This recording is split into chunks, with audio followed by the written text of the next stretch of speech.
Hey guys, what is up? Welcome to Philly Talk with MK. It's your boy MK, and I'm joined by a very special guest, my guy, Sean Barnard, a 76ers, excuse me, and 76ers writer. So introduce yourself, dude. Yeah, what's going on? I appreciate you having me on, man. Yeah, I'm a Sixers lead writer for Philly Sports Network. Also have a podcast, Pick Swap Podcast, where we talk all Sixers and yeah, all about the Sixers and excited to dive in. Yeah, man. I mean, this season's been crazy so far. I Yeah. mean, just like with the whole drama with Ben Simmons, Tobias Harris, Doc Rivers, all that, it's been crazy. So, give me your overall perspective of the season so far.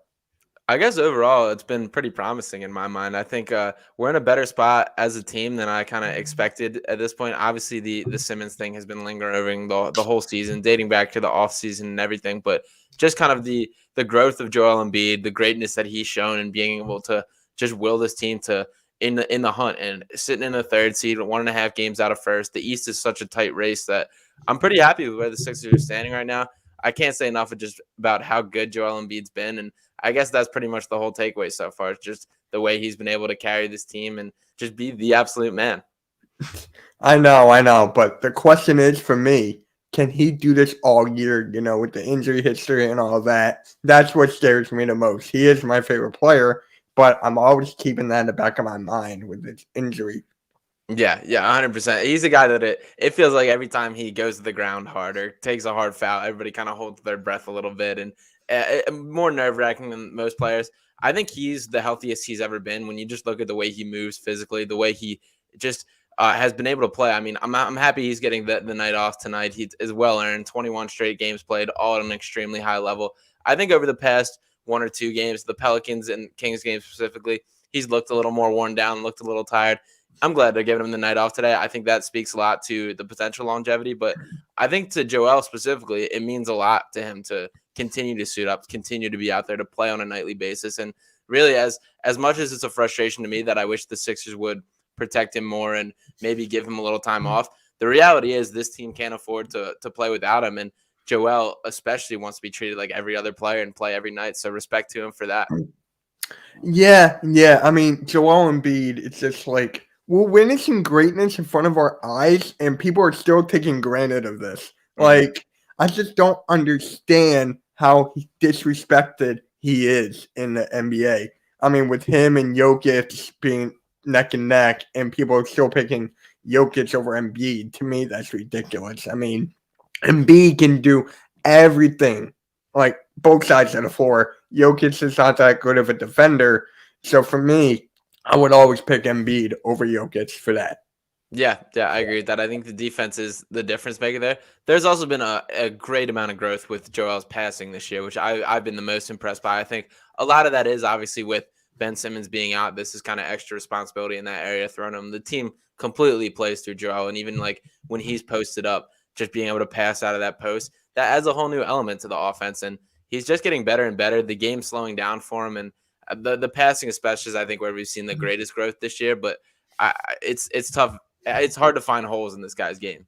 Yeah. I mean, in the beginning of his career, when he was getting double teamed, he was having hard time passing out of that, especially triple teams. Hmm. But now it looks like he's got eyes on the back of his head. He can look in the corner and like Steph Curry in the corner or something like that. It's amazing. Hmm. You don't see that enough days. So let's just go to Tobias Harris. This has been like really tough for me because I did make a video like he should get traded now, but now he's actually stepping up. So for me, this is like, where has this been all season with Tobias Harris? Yeah, it's been up and down. I mean, to start off with, I'll say there's a part of me that feels a little bad for Tobias and just the fact that he's being asked to be a guy that he's not. And I think the with Simmons sitting out, like Tobias is still a guy who's suiting up, competing every night. He's being asked to be too much. Like Tobias Harris is never expected to be like the number two guy on a championship team. And I get the argument with money, and everyone makes a big deal about his contract, but he's never been signed to be a featured piece. Like if Ben Simmons was here and taking the responsibility and setting up open threes for him, running the offense in a better way, I think he looks a whole lot better right now. And in recent games, he has stepped up a great deal.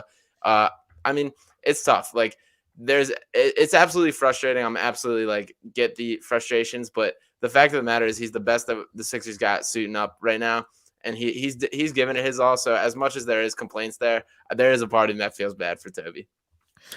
Yeah, I mean, it really took a hit out of him when he did get, COVID. As soon as that happened and he got back, he was starting to get in the move of it, getting a little this, a little that. But I'm actually worried about this depth in this bench because to me, they're inconsistent, and that can really hurt Joel Embiid's progress for this season. Yeah. There's a lot of holes in this Sixers roster beyond just the obvious Ben Simmons issues. Like, I mean, adding a point guard, a legitimate point guard, I think would go a far way with everybody. And Tyrese Maxey, I'm sure we'll get into him more in a second, but he's been terrific and is doing a great job of growing into that point guard role. But that's not naturally what he's good at. He's a guy that is best when he's creating his own shots, scoring off the dribble, attacking the basket, and just putting the ball in the bucket. So if there was a point guard like next to him or in the rotation, I think that would go a far way to taking pressure off him and connecting the team as a whole. And like you said about depth, I mean, all these guys, it feels like there's a lot of guys on this team who are kind of one-tool guys and that we're trying to build the right pieces on a nightly basis when there's not just that consistent, like, what you're getting from this guy every single night, especially from the bench depth, which is frustrating. Yeah. So what moves we making at the deadline? That's the thing with Daryl Morey. I don't know what's going to happen here. I really don't know. Are we really going to wait for James Harden this offseason?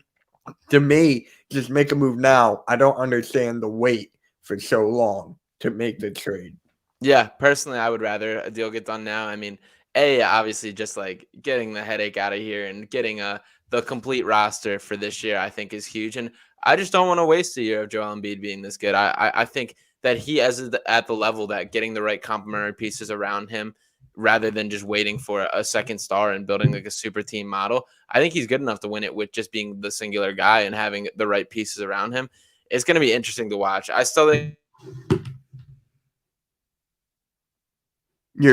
it's going to be purely mind games for the next 10 days. I think it is, whatever we're at right now, until the deadline, until February 10th. So there's going to be reports all over the place. Buckle up and stay paced, but I don't know. I still think holding Ben Simmons beyond the deadline is very much an option in Morey's mind. Yeah, especially how the Kings have backed out, and it's like Halliburton just dropped 31 points on us, or at least. I mean, can you imagine if we had Halliburton on this team with Buddy Hield and that whole trade coming to the Sixers? Yeah, I think Halliburton would be awesome, and I do think those talks will spark back up before the deadline. And if there's a chance to get Halliburton, I would absolutely jump on it. I think he'd be terrific in connecting Embiid and Maxey. He can play make. He can the shot creation and scoring the ball. The jump shot looks a little weird, but as long as it goes in, it goes in. And I'm very impressed with his game. Defensively, he's a plus as well. So there's a lot to like with Tyrese Halliburton. I do think his name will spark back up before the deadline. Yeah. Plus, why, if we are, what would you, Ben, to have to do a participation ring? Bruh.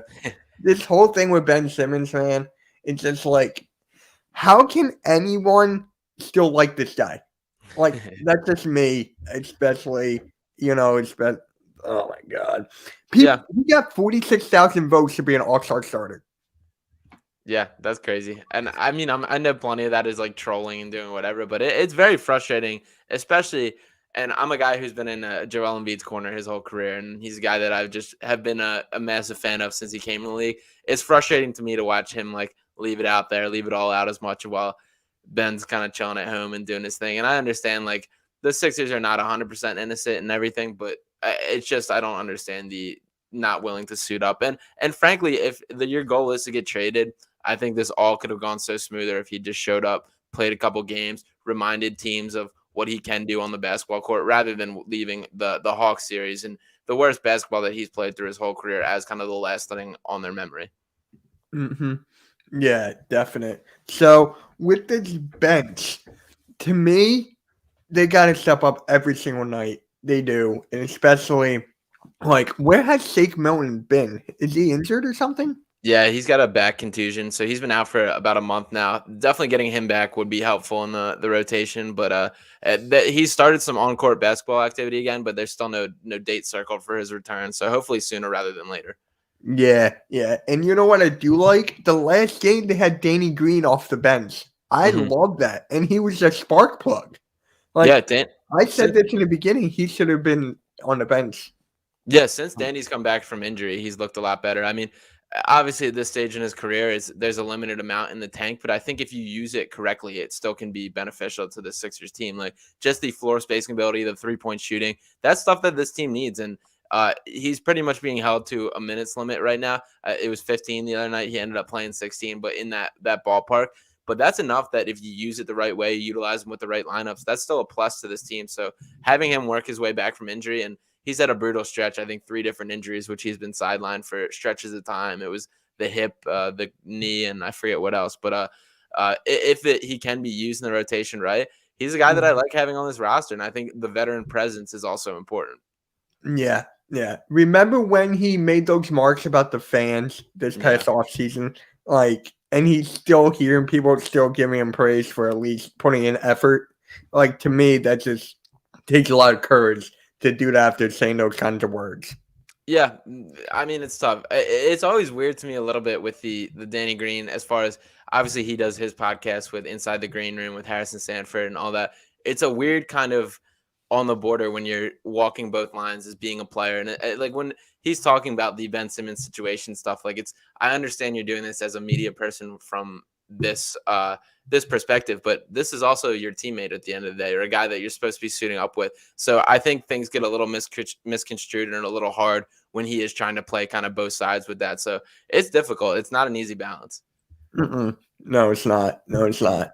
And with Seth Curry, he's like the major key option. I mean, key for this team. I mean, just like his shooting, he's like a JJ Redick in a way. I mean, you see the end arounds, you see him going through, moving without the ball. I mean, Seth Curry, to me, right now, he's the second option over Tobias Harris right now. And to me, that's the problem. Yeah, I get that too. It's the thing I'll say about Seth is, I mean, he's obviously been terrific and such a reason for this team's success. Just everything that he's done, he's been one of the best contracts in the NBA, just as far as the production he gets and being a legitimate option on a nightly basis.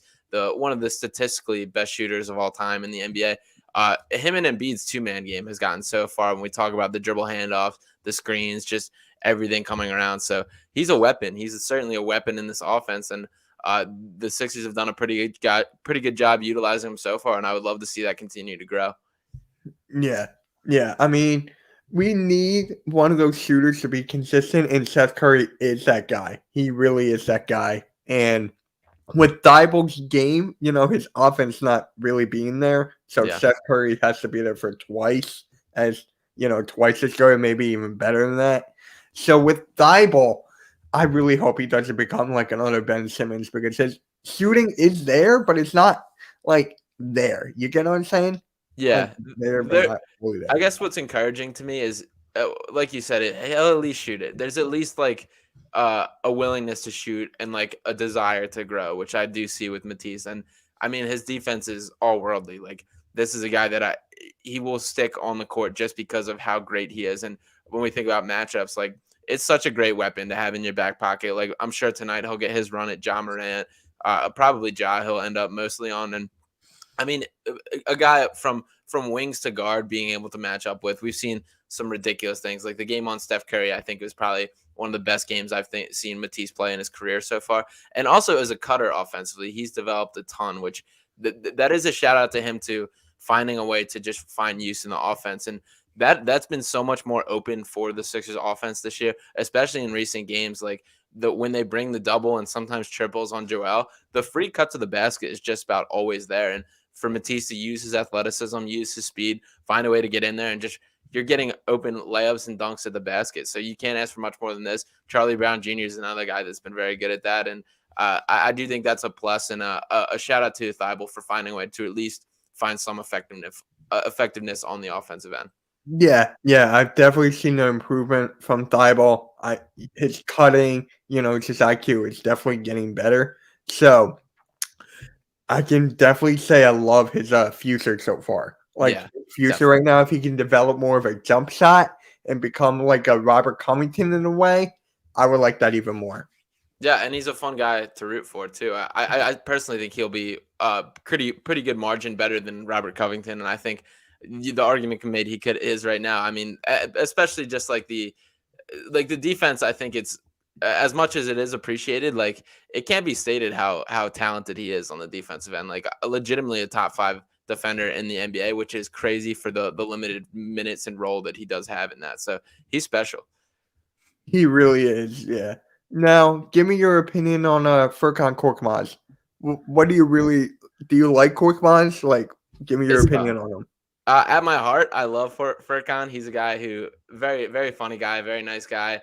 He's a different player when the shooting's there and when it's not. When he is knocking it down from deep, he's a rotational player, a functional NBA guy, a guy that plays a role on any NBA team and roster. When he's not, it gets rough, and he's not a guy that's afraid to let it fly when he's not hot, which in some ways I appreciate. But on the other ends, like his shooting percentage down to 28.8% on the year. He's shown some growth around the basket, attacking.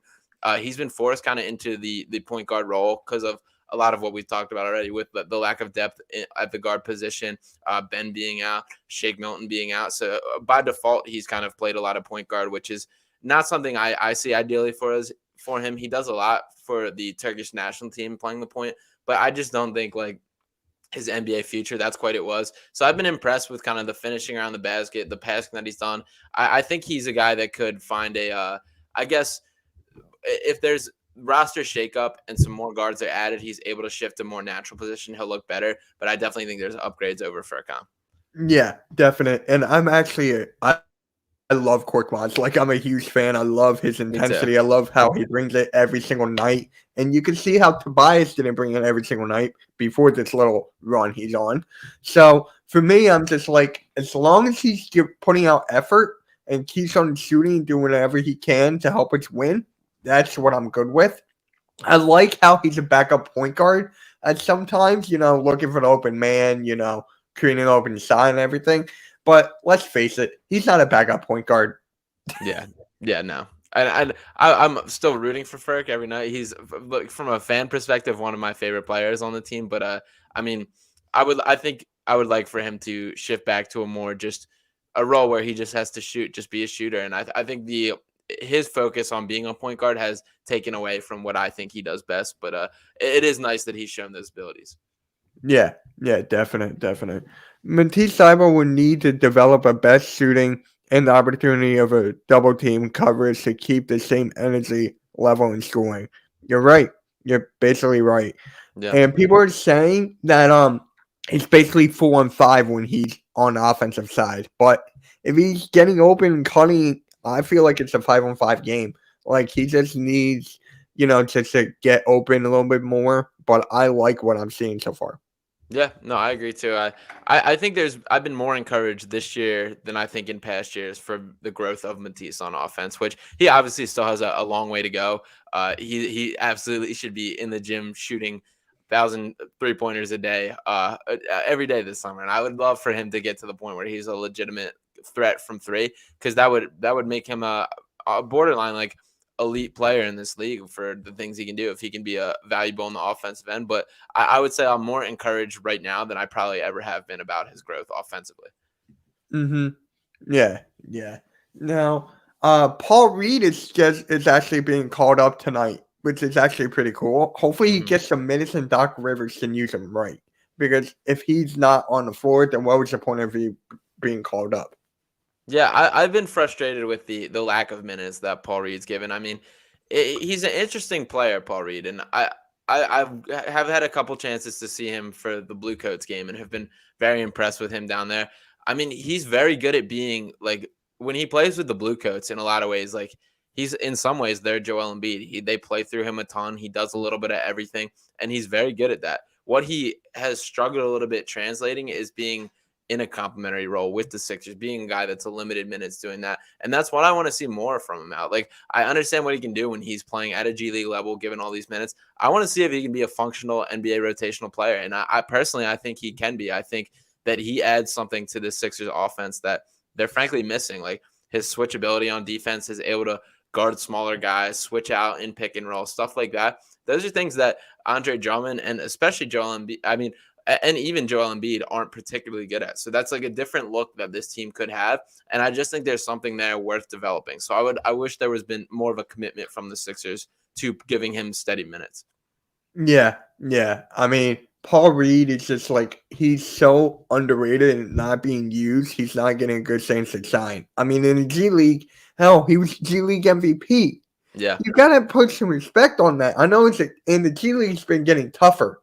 So for him to do that in his first year, that's telling you something. And to have him as a rotational piece here, that would definitely help us. Him and Isaiah Joe.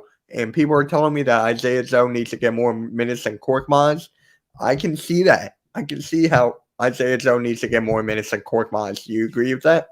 Yeah, it's tough. I do think they do a little bit different things. I've been surprised to see, I guess, Furkan get the guard minutes. I think Isaiah Joe is more of a two guard, semi point guard than Furkan is. But I think Doc Rivers does like Furkan. I think that plays a big role in it. And Doc's just not known for his trust of the young guys. So I wish Isaiah Joe has given more chances. It's also very tough from Joe's perspective to only be getting a very small like minutes per game and even not on a nightly basis, that it's pretty much make or break if your shots are falling and if you're not. And that's just a tough spot as a player. If that's kind of like, if I make the shot, I might play a little more. If I miss it, I don't. That's tough getting in his head. So I'd like there to be some more extended run and just more real opportunity for Joe to show his stuff.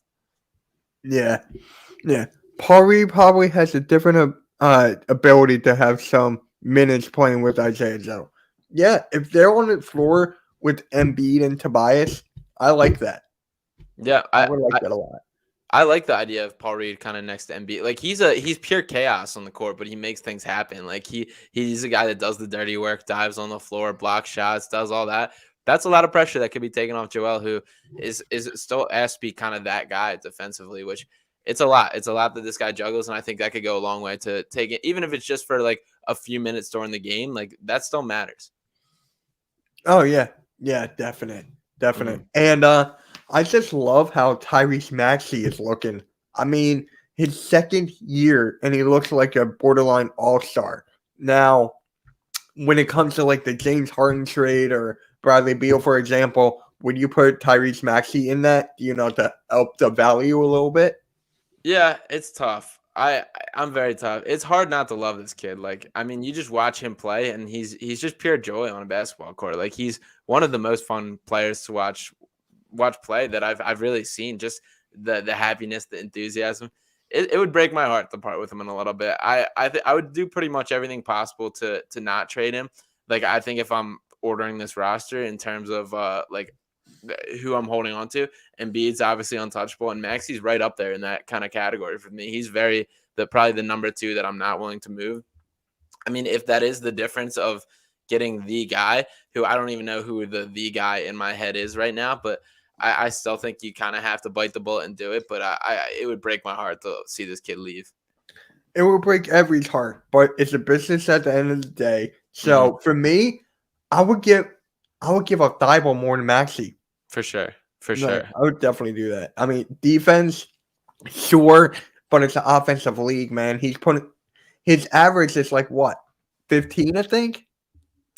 Yeah, I think it around that area, around 15, 5 and 5 is kind of where he's been sitting. I mean, very impressive stuff. And there's also been some growth in his playing alongside Embiid and his relationship with Embiid, which I think that matters as well. If this is a guy that Joel thinks, like, I don't want him to be traded, then that absolutely should take him off the table. So I think that's a conversation that even Embiid should be involved in. And it's difficult. I hope it doesn't happen. I don't expect it to. I think the Sixers would be super reluctant to trade Maxey. I think from Morey's perspective, that Maxey may even be in that untouchable category. So I don't think he's going anywhere, which I think is a positive sign.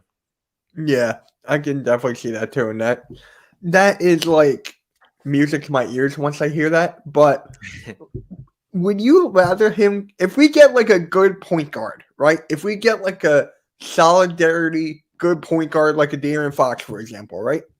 Would you want Maxey to come off the bench and like have that spark plug?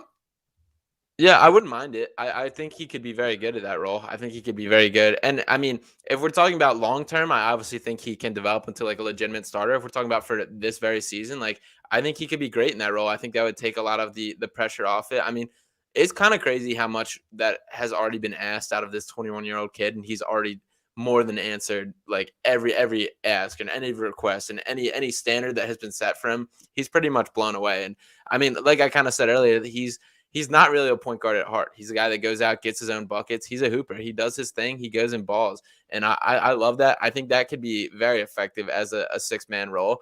It's difficult how much whatever the return is, and even if there is a return in this inevitable trade or whatever happens at the deadline, like that changes the shakeup of everything. And I guess for Maxey specifically, he's a guy I would have no problem coming off the bench, but I'm not making a move with the intention of putting him on the bench, if that makes sense.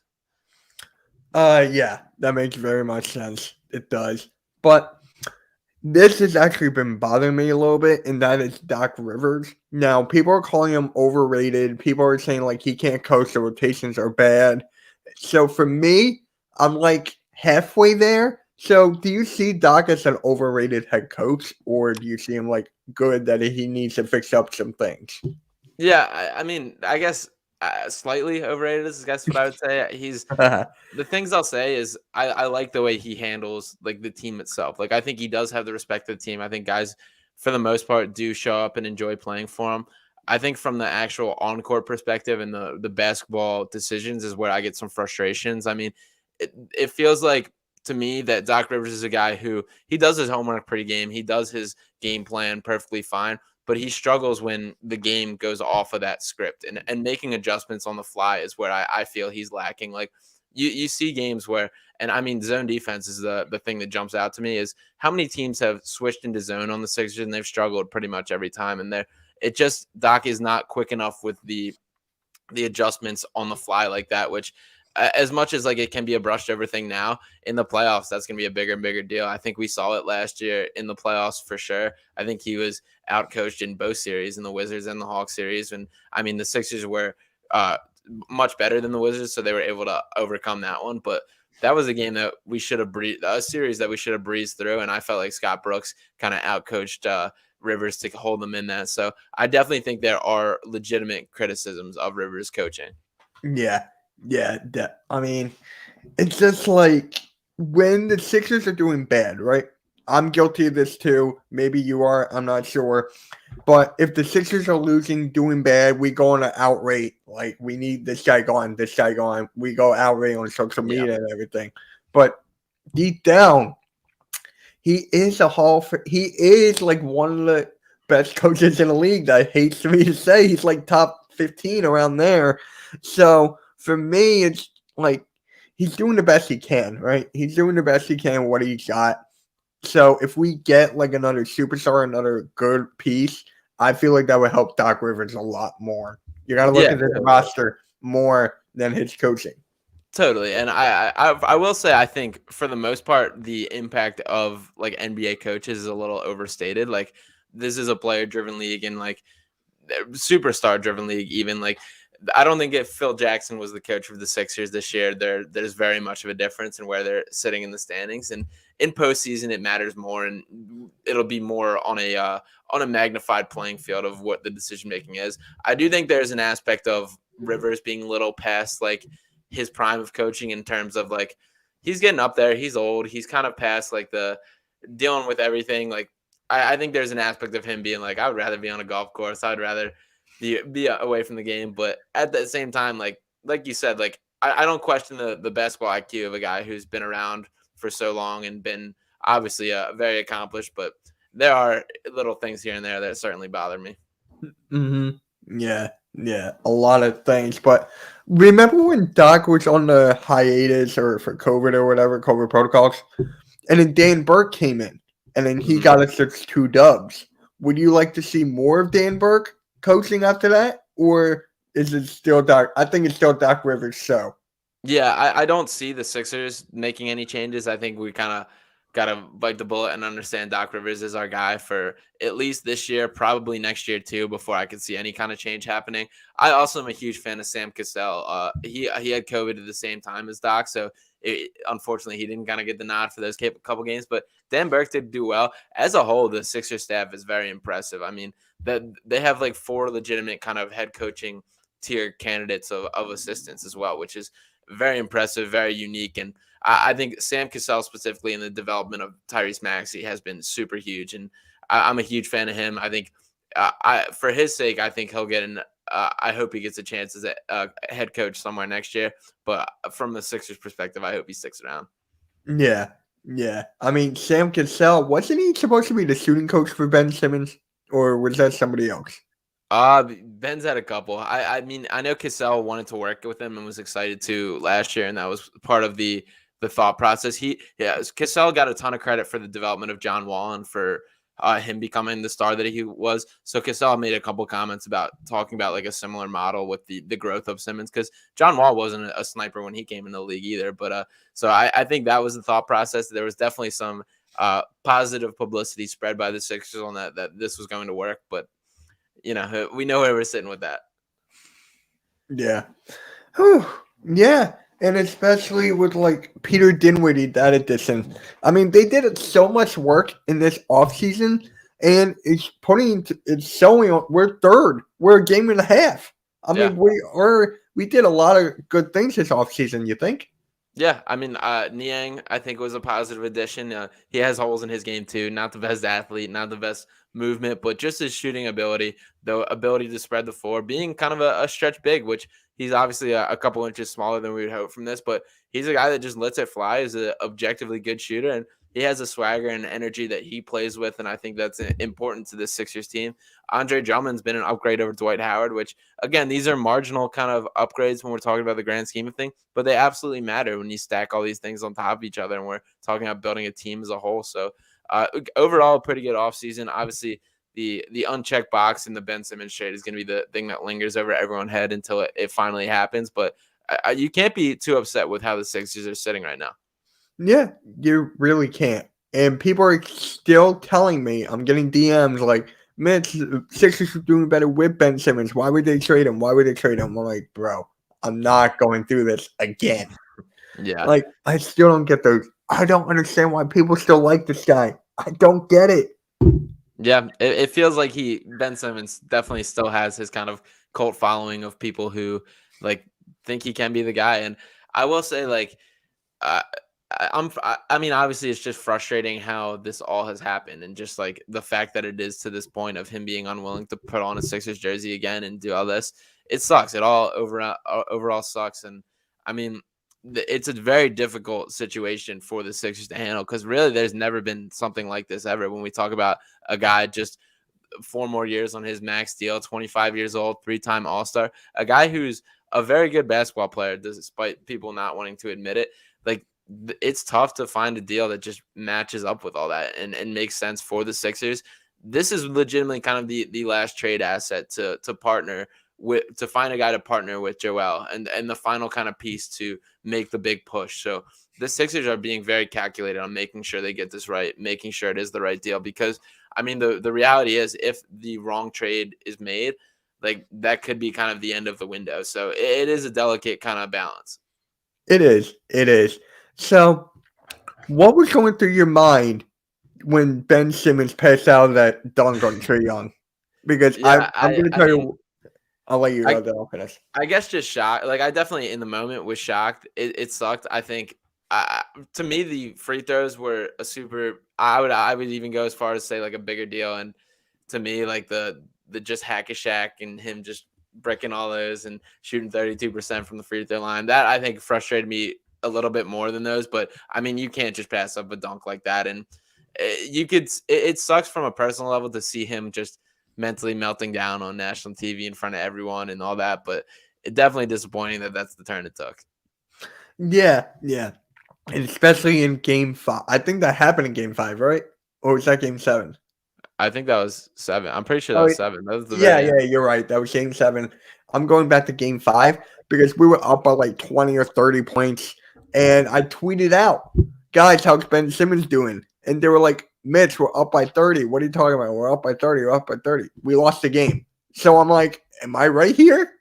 Like, and dude, what was going through my head during that dunk, or not even that dunk, that mishap, whatever it is.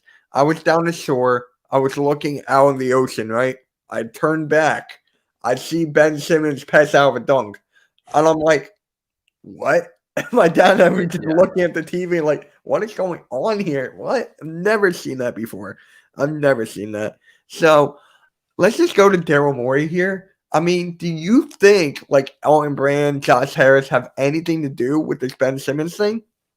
I'm sure they're like involved in the conversations and the chatter. I mean, there's been plenty of meetings between Ben Simmons camp, Rich Paul with them. So I'm sure all the Sixers kind of staff is present for that. At the end of the day, it is Morey that calls the shots and will be making this trade if it happens or waiting out if it doesn't. The thing I will say on Morey that I think he gets a little too much slack for, like the Sixers haven't really missed any opportunities to go out and get like a star. Like there just haven't really been that many available, and it's difficult. Like when we're sifting through these kind of the notch below, like the kind of mid tier of guys that are very good basketball players, but not quite the superstar that Morey has in mind. And I mean, we've heard the top 25, the top 30, the list of players, and all the little comments about it. But it's I think regardless of what was going to happen, like they weren't going to pull the trigger before the deadline, because I think all this is more just raising the bar and raising the bar as much as he can. Which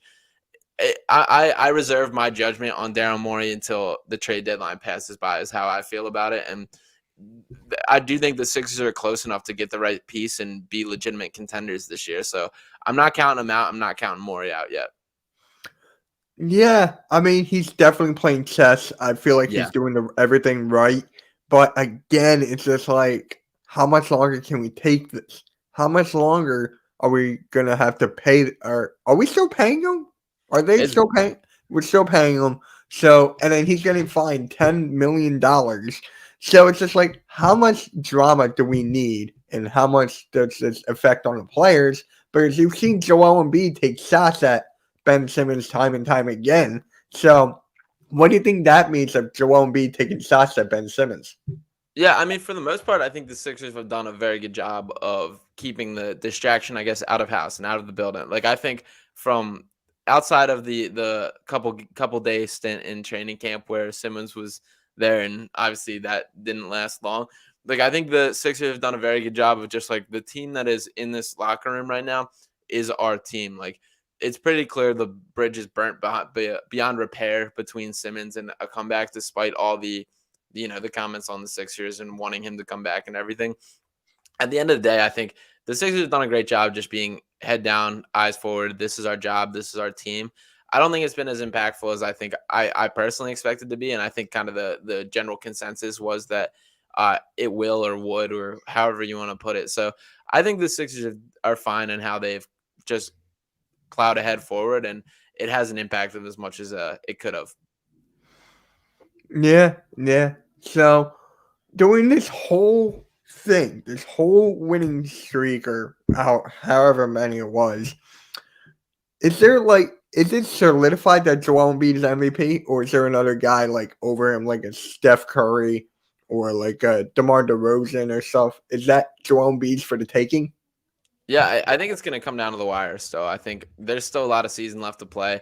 I think Steph's on the decline in the MVP rankings. I mean, it's been a while since he obviously started this season at an unreal pace, but he's cooled down. He's been struggling from beyond the arc, struggling as a whole lately. So I think he's certainly trending down in the MVP conversation. Giannis, I think, has a real chance as well. He's been terrific this year and continues to add to his game. DeRozan, like you said, I mean, I'm very happy he's finding success in Chicago, because he's a guy that I personally really like, and he's cold blooded. The back-to-back days with game winners, he's done a lot. I think the Levine and Lonzo being around him will hurt his in the fact that, like, when you look at Embiid specifically, like, he really is just carrying this team to success, and I think that should matter to voters. I think it will matter to voters, but I think there will be other names that pop up. Jokic will still find his way in the conversation. Giannis is going to be down their stretch, so I do think it's going to be tight. Yeah, I mean, I think KD has fallen down with his injury. Like Yeah, I KD's think not even there. yeah, I think he's probably out of the conversation after, because of just the time that he will miss. I believe actually it'll be, never mind. I was thinking about this before, but if Embiid were to play tonight, and I think the number was 34, he would jump into the NBA leader in points per game. But that I guess that'll have to wait till next game. Yeah, yeah. My God, I'm actually scared for tonight now that Embiid is out. Like Yeah. I'm actually nervous. Drummond is gonna start. So give me your opinion on Drummond and how he's been doing. Yeah, I guess I would give him, if I'm ranking it for my expectations, I'm probably giving him like a B plus A minus on the year. He's been better than I expected. He's in a lot of ways kind of Dwight Howard without the nonsense, and that there aren't the technical fouls, the pushing after the play, the unnecessary offensive fouls. We still get a little bit of too much passing from him sometimes. Him trying to like sling it into tight windows that just like you just don't have to be doing that, man. But as a whole, I think he's a guy that can gobble up rebounds, a presence around the rim, big body, and he's been good. He's been good overall. Yeah. And would you want him back for next year because he's only on a 1 year deal? I think he's probably going to try and cash out and get a bigger payday somewhere else. I think in his mind this was a one and done year. But he's not a guy that I would be against having the conversation of bringing back. But I guess not high on my priority list. Yeah, I remember how people were asking me after the first week. People were asking me, Mitch, would you resign him? Would you resign him? I'm like, it's only been 1 week. Yeah. Can we get more? I mean, I know he's not that good at has he gotten better at free throw shooting? I don't think so. I think he's still pretty near the 50% line from the free throw stripe. Good. But yeah, it's been like too low. I mean, Drummond, his rebounding is key. That's the main reason we got him. If it wasn't for the rebounding, I felt like we wouldn't have gotten him. We would have kept Dwight Howard. Yeah. And there's also been some interesting mixes of Drummond and Embiid on the court together, which I don't know. Personally, I don't hate it. Like, this is a team that really struggles on the boards, and to me, that's a way that it combats it. It's something that I really thought I was going to hate at first, but the lack of athleticism and lack of rebounding that this roster has as a whole is kind of something that I feel like if you mix it in for like 3 minutes here or there, it's worth a shot. Yeah. That kind of reminds me of the Jeremy Grant trade. Remember, they offered us Jeremy Grant, Kelly Olynyk, Sadiq Bey in the first. Yeah. So if that happened, would that have worked? I don't think it will work. Yeah, I don't think the Sixers would just still be lacking guard play there is how I feel about that. And I think that's kind of what stopped that trade. I also think Jeremy Grant has not I like Jeremy Grant, but I think he's gotten a little too kind of, I guess, big for his britches in a way, and that he feels he kind of is the guy when I think Jeremy Grant at his best is a complementary piece on a team. Yeah. And I don't think that would have worked with Tobias because Yeah, no. Tobias is a 4. Jeremy Grant's a 4. Do you really think Tobias will want to go to the 3? I don't think so. So for me, that would definitely not have worked. And Jeremy Grant's injured. Who knows how much longer he's going to be out for. And I was watching his video where this guy was like that trade value is going to help him if he doesn't play, but he's injured. So I'm like questioning about that. But anyways, I would love to have Jeremy Grant back, but not right now. Yeah, I like Jeremy Grant as a player. I think he's set on going on his career arc of trying to be the guy and trying to be a star. I mean, I don't know. He's taken a step back this year in my mind. I was very impressed with him last year. I thought he was very good last year. The efficiency numbers have all kind of dipped this year, which concerns me. I think he's not a great fit alongside Cade Cunningham, so I think he will find his way out of there and find a new team. But he's a fine NBA player, so wish the best. Yeah, I wish everyone the best. I mean, I don't want anyone to get injured like Joe Ingles last night. Did you see that? Terrible. Yeah, it was an ugly play too. Ugly play on that. Torn ACL, he's gone. Yeah, and hate to see that. 34 years old, a guy who another like fan favorite kind of player of mine. A guy I just enjoy watching play. So hopefully he recovers all fine. Very disappointing to see. Yeah. So if the playoffs come, right, we're the 3rd seed right now. We will probably play Cavs? No, the Cavs are right behind us. So I got it. So I'm trying to think right now. So give me the standings here. So we will play the Nets right now. Yeah. So I don't see us getting. I mean, the only good thing about the Nets is that Kyrie can't play at home, so he can only play away. But how far do you see them in the playoffs? Like for me, it's very tough with Miami, Brooklyn, Bucks. Yeah, it's a very tight Eastern Conference this year. I mean, top to bottom, like the Nets even sitting in 6th, they're only 2.5 games out of first place, and beyond that, like 7, 8, 9, 10, even all the way down through 12, it's pretty compact this year. So I think these will all kind of intershift in on placing, but by the time we get to the playoffs, I mean, pretty much regardless of all these teams are very good. I think the Sixers, as they're currently constructed, are maybe win around, probably knocked out after the second, but I think that can change if the right trade is done for sure. Yeah, I mean, I don't think this team can go any further. But the Cavs, they're the fourth seed. They're Like, fun. they can really make some damage, and I really think that Darius Garland should have been an all-star starter instead of Trae Young. That's Yeah, just me. no, I love Garland. I love Garland. Love his game. Also, Evan Mobley is super fun to watch. Jared Allen's been terrific. They're a team that, in the opposite way of the Sixers, how they're lacking size and athleticism, the Cavs are the exact opposite of that, and they just have wingspans out the gym that everybody can move. Everybody that as an athletic can jump, can run the floor, and they really do play a fun brand of basketball. And like you said, Garland is that guy. He's very good. Yeah. So hopefully, can they offer a trade for Garland? I mean, I'll take that with an instant. Yeah, they talked about Sexton for a while. I think they're Mm-hmm. pretty tied to Garland.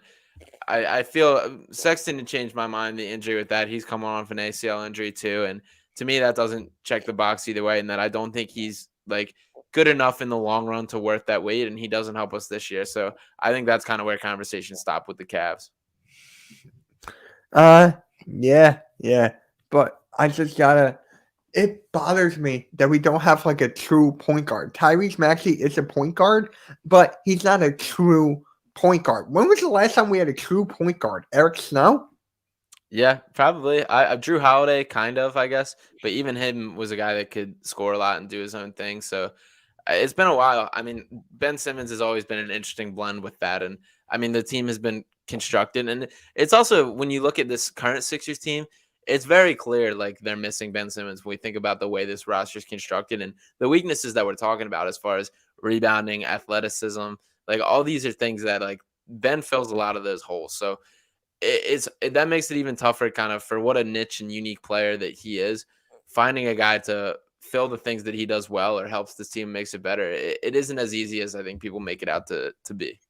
Yeah. I mean, it's just like it bothers me because we have Korkmaz taking the ball up, and Yeah. it just I miss McConnell actually. Like I actually miss McConnell. He was a good backup point guard. Yeah. And shout out to him for making a career out of all this because he Yeah. was a guy that like, and when we talk about the processes and error, like it really did give some guys opportunities that wouldn't have ever been there. And TJ McConnell's a prime example of that. And he's carved an NBA career out of a guy who was undrafted, given a partially guaranteed deal, and he's made the most of it. So I'm happy he's succeeding. He's injured right now too, I believe. But Yeah. uh, overall, just you can't dislike that guy. Like you just watch him play, and he's just a blast. Now, is he your favorite player from the process era, McConnell? Ooh, that's tough. I was a big Tony Roten guy. I like That was Tony mine. Roten a lot. Yeah, Oh I'm god. Rashawn Holmes. I like a great deal too. He's succeeding with the Kings. Hollis Thompson, I liked a lot. I think Tony Roten's probably my answer for my favorite. Yeah. I mean, Jakar Sampson, Yeah, Jeremy Grant, Jaleel Okafor, who's playing like I forget China. where Yeah, I think China, I China. think. Like, what just happened? Like, all of them are Yeah. gone to Wells with the Knicks. Like, they're all doing great, and just like, is that a Sixers thing? If we trade somebody to just do good somewhere else, It feels like it sometimes. I mean, it's hard. There's a lot more that goes into it than I guess just a simple like when we think about fit with the team, the role they play and all that. That all matters to how well these guys play. So it's not as easy as just kind of the talent is the talent, but there's definitely been a lot of examples of the Sixers been mismanaging, especially in the past process years. right now, let's say we do trade Tobias come a trade deadline. Where do you see us on the standings? We're third right now, a game and a half out of first. hmm I, If, I I will say from the read on the Sixers, I think Tobias is just as likely, if not more likely, than to be traded uh, compared to Ben Simmons right now. And I mean, when I talk about, I really do like Tobias Harris as a person and in a lot of ways as a player. I do just don't think he's an ideal fit next to Embiid in terms of they operate in the same spot. They both prefer to be post up or mid range, and you really can only have one kind of ball stopper on a team, and that has to be Joel Embiid for the Sixers. I think if there was a trade for Tobias, I think the John Collins whispers are real. I think that would be a legitimate kind of upgrade at the 4. I think it would have to be in some type of 3-team deal with kind of the Kings and the Hawks. So it's interesting. I personally wouldn't mind seeing him go, but I'm not in a rush to trade him either. I don't think he would hurt the Sixers. Losing him wouldn't hurt the Sixers as much as I think it statistically might look like. Yeah. Joe Ingles out for the season. Utah Jazz lost 9 of the last 11. And Gobert and Mitchell missed games 2. Mike Conley trade possible. I mean, I think he's sane. I really think Mike Conley's sane. He found a home there. Yeah, I think he would be an excellent fit with the Sixers. I would love to have him, but I don't really see him going anywhere. I do think Donovan Mitchell's a guy who, in the shorter rather than long term range, like I think he will find himself out of Utah. So I do think that's a name to watch from the Sixers' perspective. Yeah, I mean, a dream point guard for me would be Chris Paul, but obviously that's not going to happen. I think he's going to win a ring with the Suns this year. Yeah, he's definitely. I was talking. Go. And he's getting up there with age too, so I don't think the timeline there of like we're maybe squeezing a year or two out of him if we were able to get him in any way. But I agree. I think Phoenix is probably where he'll retire, and he's very important to what they do. He's still got it and plays a great role in their offense. So cool to see him. My respect for Chris Paul has definitely increased over the past couple of years, and seeing him do this with Phoenix really is very cool. Yeah. So I'm a part of this network called Spotlight Sports Network. So on our podcast called the Fadeaway Podcast, so we were just talking about the MVPs. So they had Embiid, Giannis, Jokic, DeRozan, and Curry, right? And it was my turn, and I was like, honorable mention, Chris Paul. And another guy went Devin Booker. And then we got into this huge debate how Chris Paul should be more valuable than Devin Booker to the Suns, but you can go either way. But my point was, look at what he did to the Thunder, to the Rockets, to the Clippers, to the Hornets. I mean, wherever he goes, he turns them into a winner each time. So with Chris Paul not on the Suns, do you think there would still be a number 1 seed? Probably not number 1 seed, no, but I still think they would be very good. Like, I think when you make that argument as far as things, like, I think if you take Joel Embiid off the Sixers, they're a lottery team. They're not remotely in the conversation. I think if you take Jokic off the Nuggets, I think in a similar boat that they're not even in the playoff conversation. So I think if you take either one of Chris Paul or Devin Booker off the Suns, I still think they're a pretty good team and a pretty good playoff team, but they're not the legit title threats that they look to be this year. So it is an interesting debate there. I mean, I both are very good players, so it's tough to make an argument. Yeah. We were just going back and forth about that for like an hour. So we didn't even get anywhere. But 36 going on 37, Kyle Lowry, is he still worth the interest? I think he's going to stay in Miami. Yeah, I don't think he's going anywhere. He's going to stay in Miami, man. I mean, when he got to Miami, he even helped Miami to go up a little bit. Because who was their point guard before? None? Yeah, I think Dragic might have been there at that point. Right, yeah. I think he went in the sign and trade back to Toronto, I believe. Yeah. So, yeah, there's something to think about there. But I just want to ask you this before we end it. Give me your all-time Sixers lineup. All time. So, let's think. I guess I'm going Twin Towers with Embiid and Wilt, if that's not cheating. That's what I was going to do. Yeah, I think you have to do that. I think, and first off, major shout out to Embiid for already establishing himself in this record. I mean, we see the list that he kind of pops on. It's pretty ridiculous. But beyond that, so I guess I am going big lineup here. I'm going Wilt Chamberlain, Joel Embiid, Dr. J, Moses Malone, and Allen Iverson. Okay. I mean, I was thinking about Maurice Cheeks because I was trying to go like a little more traditional, right. But I guess I forgot about Irving and Charles Barkley now. For me, it's kind of tough. So for me, I'm going to go more traditional route. So I'll go Maurice Cheeks, AI, Irving, Embiid, Will. because Fair. Embiid can do everything, like shoot the three and everything. And Barkley, to my knowledge, he's only good for rebounding, pretty much. I mean, he can shoot, but not like Embiid can shoot and space the floor. And Will can get every single board imaginable. Yeah. Yeah. All great names. And I do think Barkley was a very good player in his prime, too. So I do feel bad for leaving him off my list, but there's a lot of good talent there. All right, fine. Barkley, 6-man. There you Yeah, go. there you go. But here's the thing. He didn't even actually want to come to Philly. True. He was like trying to get all fat. And then, Yeah. and then we just drafted him anyways. That's actually funny. But tell the people where they can find you. Your podcast, Twitter, Instagram. Go. Yeah, I appreciate you for having me on again. And yeah, you can check out me on Twitter at Sean_Barnard1. Check out our podcast, Pick Swap Podcast on YouTube. Drop a subscribe there. And my written work on PhillySportsNetwork.com. That'll all be tweeted out through my Twitter too. So you can check that out there as well. Yeah, I read some of the articles, guys. It's very good. Thank you. I love your writing. Thank you. I just love reading Sixers writers like yours, Austin Krell. Like, there's a bunch out there. Like, there's so many on Twitter. It's freaking insane how many writers there are now. Yeah. Philly does it right as far as their coverage. So a lot of great work out there. So, did you get a chance to like interview some of the Sixers players? Yeah, I've done a lot of the media sessions, mostly on Zoom.